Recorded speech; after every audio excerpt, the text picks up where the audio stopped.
চৰকাৰী পক্ষ এখন গ্ৰহণ কৰিছিলোঁ সেই মুহূৰ্তৰ পৰাই বিপৰীত পক্ষৰ যি বিষয়ববীয়াসকলে যি মন্তব্য ৰাখিছিলে সেই মন্তব্যৰ পৰা এটা ডাকৰ বছৰলৈ বাৰুকৈ মনত পৰিছে য'ত কোৱা হৈছিল হাতীটো হেৰালে লিহিৰি বনত ঘৰুৱাটো হেৰালে ৰণত পায়ো হেৰুৱালো সৰগৰ মুকুতা চোতালৰ দুবৰি বনত অধ্যক্ষ মহোদয় এখন ভাৰত হয় যিখন ভাৰতত বৰ্তমানৰ প্ৰেক্ষাপটত দেখিবলৈ পোৱা যায় পুৰুষ আৰু মহিলাৰ মাজত লিংগ বৈষম্য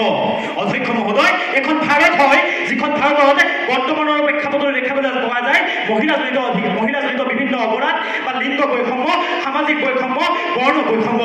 অধ্যক্ষ মহোদয় আজি আপোনাক স্বাগতম জনাইছোঁ মই সেইখন ভাৰতবৰ্ষলৈ যিখন ভাৰতবৰ্ষই স্বাধীনতাৰে ৭৭টা বছৰ অতিক্ৰম কৰি ৭৮টা বছৰ ভৰি দিয়াৰ পাছতো কিন্তু বিভিন্ন ধৰণৰ অনিয়মসমূহ দেখিবলৈ পোৱা গৈছে গতিকে অধ্যক্ষ মহোদয় এনেসমূহ বিষয়ক গভীৰভাৱে উপলব্ধি কৰি আজি সদনৰ মাজতে উত্থাপন হোৱা এই বিধেয়কখন গভীৰভাৱে সমৰ্থন কৰিছোঁ যাৰ বাবে আসন গ্ৰহণ কৰিছোঁ চৰকাৰী পক্ষৰ অধ্যক্ষ মহোদয় আজি কোনবোৰ দিশত একক নাগৰিক সংহিতাই সমস্যাৰ সমাধান কৰিছে সেই ক্ষেত্ৰত যদি মই ক'বলৈ যাওঁ পোনপ্ৰথমে মই আলোচনা কৰিব বিচাৰিম লিংগ বৈষম্যৰ কথা অধ্যক্ষ মহোদয় এই ক্ষেত্ৰত এটা মই উদাহৰণৰ সহায় ল'ব বিচাৰিছোঁ অধ্যক্ষ মহোদয় মহম্মদ হুছেইন আৰু সাবিনা বেগম দুয়ো পতি পত্নী মহম্মদ হুছেইন এজন বিখ্যাত ব্যৱসায়ী আৰু সাবিনা বেগম ঘৰতে গৃহিণী এবাৰ কৰ্মসূত্ৰে মহম্মদ হুছেইন যাবলগীয়া হৈছিল আমেৰিকালৈ আৰু তেতিয়া নিশাৰ ভাগত তেওঁ সুৰাত মগ্ন হৈ তেওঁ পত্নীলৈ ফোন কৰিলে আৰু ক'লে তালাক তালাক তালাক অধ্যক্ষ মহোদয় মাত্ৰ ৩ ছেকেণ্ড সময়ৰ ভিতৰত এগৰাকী মহিলা বিবাহৰ পৰা বিবাহ বিচ্ছেদিত নাৰীলৈ পৰিগণিত হৈ গ'ল অধ্যক্ষ মহোদয় মাত্ৰ ৩ মিনিট সময়ৰ ভিতৰত এগৰাকী মহিলাৰ জীৱন ভয়ংকৰ হৈ পৰিল গতিকে অধ্যক্ষ মহোদয় তেনেসমূহ প্ৰেক্ষাপটত গভীৰভাৱে উপলব্ধি কৰি আজি সদনৰ পৰ্যায়ত উত্থাপিত হোৱা বিধেয়কখন গ্ৰহণ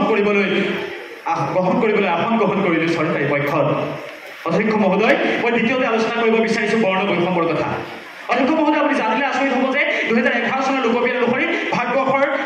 ১৬.৬% অনুসূচিত জাতি আৰু অনুসূচিত জনজাতিৰ লোকে বৰ্তমান সময়তো কিন্তু বিভিন্ন ধৰণৰ বৈষম্যৰ বলি হ'বলগীয়া হৈছে কেৱল কিছুমান আইনী সুৰক্ষাৰ জৰিয়তে তেওঁলোকক বিভিন্ন সময়ত বিভিন্ন ধৰণে হস্তক্ষেপ কৰা হৈছে কিন্তু যদি অধ্যক্ষ মহোদয় আমি একক নাগৰিক সংহিতাৰ প্ৰৱৰ্তন কৰোঁ সেই অনুসূচিত জাতি আৰু অনুসূচিত জনজাতিৰ মহিলাসকলে হওক বা বাসিন্দা লোকসকলে হওক তেওঁলোকে যে ন্যায় লাভ কৰিব সেই কথা মৰমে উপলব্ধি কৰিছোঁ অধ্যক্ষ মহোদয় ইয়াৰ পিছতে খন্তেক সময় আগত এগৰাকী বক্তা আহি কৈ থৈ গ'ল ধৰ্মীয় আইনসমূহৰ কথা বা ধৰ্মীয় গুণাৱলীসমূহৰ কথা মই তেখেতক এটা আপোনাৰ জৰিয়তে ক'ব বিচাৰিছোঁ যে যি সময়ত এজন যুৱকে অন্য এটা ধৰ্মৰ যদি এগৰাকীক বিবাহ কৰায় তেন্তে সেই যুৱকজনক তাৰ পৰৱৰ্তী দিনাই বা সেই যুৱতীগৰাকীক তাৰ পৰৱৰ্তী দিনাই তেওঁলোকৰ সমাজখনৰ পৰা বহিষ্কৃত কৰা হয় বা তেখেতক উলিয়াই পঠিয়াই দিয়া হয় কিন্তু অধ্যক্ষ মহোদয় যি সময়ত গোৱাৰ দৰে এখন ৰাজ্যত একক নাগৰিক সংহিতাৰ প্ৰৱৰ্তন থকাৰ বাবে এনেসমূহ সমস্যাৰ পৰা তাৰ জনসাধাৰণে মুক্তি লাভ কৰিছে দ্বিতীয়তে যদি ক'ব বিচাৰোঁ অধ্যক্ষ মহোদয় মই বহু বিবাদ কথাৰ কথা ক'ব বিচাৰিম অধ্যক্ষ মহোদয় আমি সেইখন ভাৰতৰ বাসিন্দা যিখন ভাৰতত যদি এজন যুৱকে এটা ধৰ্মত থাকি পেলাই এগৰাকী মহিলাক বিবাহ কৰিব পাৰে অন্য এটা ধৰ্মত আকৌ একেজন যুৱকে বহুগৰাকী মহিলাক বিবাহ কাষত আবদ্ধ কৰিব পাৰে গতিকে অধ্যক্ষ মহোদয় ইয়াৰ পৰা এইটো কথা স্পষ্ট হৈ গৈ পৰিছে যে একক নাগৰিক সত্তাৰ প্ৰৱৰ্তন নোহোৱা গৈছে সামাজিক বৈষম্য আঁতৰ কৰিব নোৱাৰি অধ্যক্ষ মহোদয় ইয়াৰ পিছতে মই ক'ব বিচাৰিম ঝাৰখণ্ডৰ সেই জনজাতীয় মহিলাসকলৰ কথা অধ্যক্ষ মহোদয় জনজাতীয় সেই মহিলাসকলৰ যদি আমি অন্তৰটো দেখিবলৈ পাওঁ যে তেওঁলোকে বৰ্তমানৰ প্ৰেক্ষাপটত বিভিন্ন ধৰণৰ সমস্যাৰ সন্মুখীন হ'বলগীয়া হয়